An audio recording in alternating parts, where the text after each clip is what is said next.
going to be about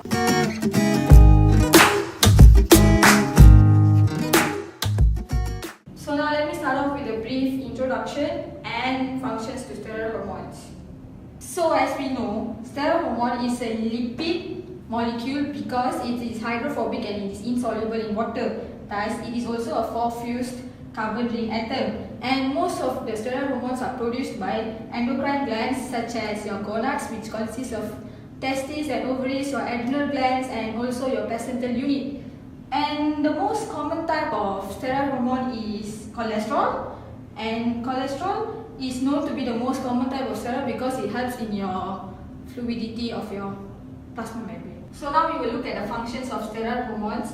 There's like about 1, 2, 3, 4 and many more. So the first one is like it serves as a communication key because steroid hormones are chemical messengers. Second, it plays a role in your physiology and behavioral responses. Example, your reproduction. Means it will help in your secondary sexual maturation, and also it helps in your carbohydrate regulation followed by electrolyte balance. Today's video is going to be a bit different because we have other friends of mine joining us to give you all more information about steroid hormones. So let's check them out in the next scene.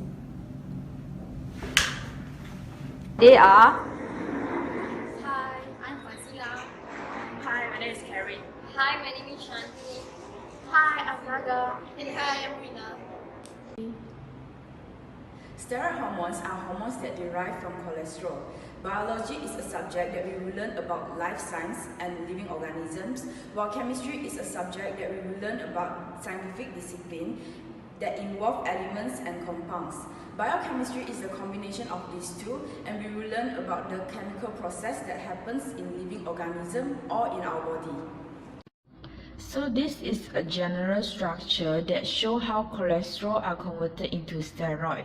Cholesterol will be first converted into progesterone and further converted into testosterone, cortisol and aldosterone. And then testosterone will be once again be converted into estradiol, while cortisol will be converted into cortisone. Assalamualaikum and hi. I'm going to proceed to the types of steroid hormone. There are 5 types of steroid hormone, which is aldosterone, cortisol, progesterone, estrogen, testosterone. For the first types of steroid hormone is adrenal gland hormone, which is aldosterone. This is the chemical structure, and the chemical formula is C21H28 and O5. Aldosterone is a mineral corticoid, acts on the kidney promoting the absorption of sodium and water. Aldosterone also aids in blood pressure regulation by raising blood volume and blood pressure. The second adrenal gland hormone is cortisol. You can see here the chemical structure, and the chemical formula is C21H30 and O5. For cortisol, cortisol is a glucocorticoid. Aids in metabolism regulation by stimulating the production of glucose from non-carbohydrate sources in the liver. We proceed to gonad hormones. The first one is testosterone. As usual, the chemical structure and the chemical formula is C19H28 and O2. Testosterone is a male sex hormone. It produces by the testes in small amount in the female ovaries. Testosterone is responsible for the development of male reproductive system and male secondary sex characteristics. Second type of gonad hormones is progesterone. Chemical structure and the chemical formula is C21H30O2. Progesterone is a female sex hormone produced in the ovaries and important for the production and maintenance of the uterine lining during pregnancy. Estrogen and progesterone level also regulate the menstrual cycle. The last one of gonad hormone is estrogen. Chemical structure and chemical formula is C18H20 for estrogen, also a female sex hormone produced in the ovaries.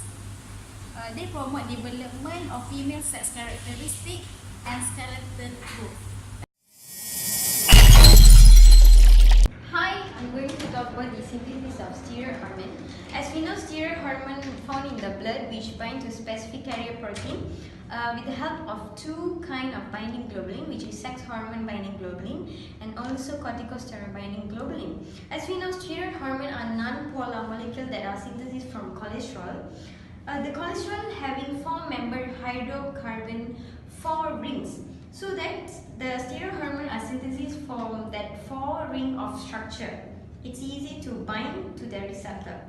As we know, gonads or sex hormone and also adrenal gland are the two main sources of steroid hormones. And also, the sex hormone produce several types of hormone, for example, estrogen, progesterone and testosterone. And while adrenal gland produce aldosterone and cortisol and also few active sex hormones. As we know, aldosterone involved in regulation of sodium reabsorption in kidney, while cortisol involved in metabolism.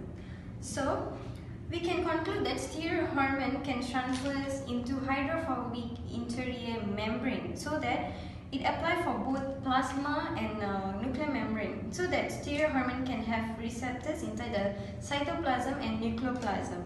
That's all for now. Thank you.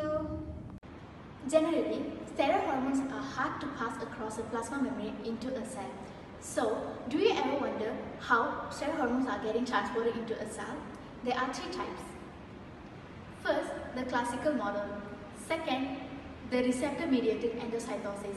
Third, the signaling through cell surface receptors. The classical model. The steroid hormone dissociates from its plasma carrier protein and diffuses across the cell membrane. After gaining entry to the cell, the free hormone binds to an intracellular receptor and alters the gene transcription. The receptor-mediated endocytosis. The steroid hormone bound to its plasma carrier protein is brought into the cell via a cell surface receptor. The complex is broken down inside the lysosome and free the steroid hormone diffuses into the cell, where it subsequently undergoes metabolism. Signaling through cell surface receptors. The free steroid hormone alters intracellular signaling by binding to cell surface receptors. The steroid hormone could exert these effects directly or could alter signaling by blocking the action of peptide hormones. Steroid hormones are endocytes and proceed to affect cells via a genomic pathway.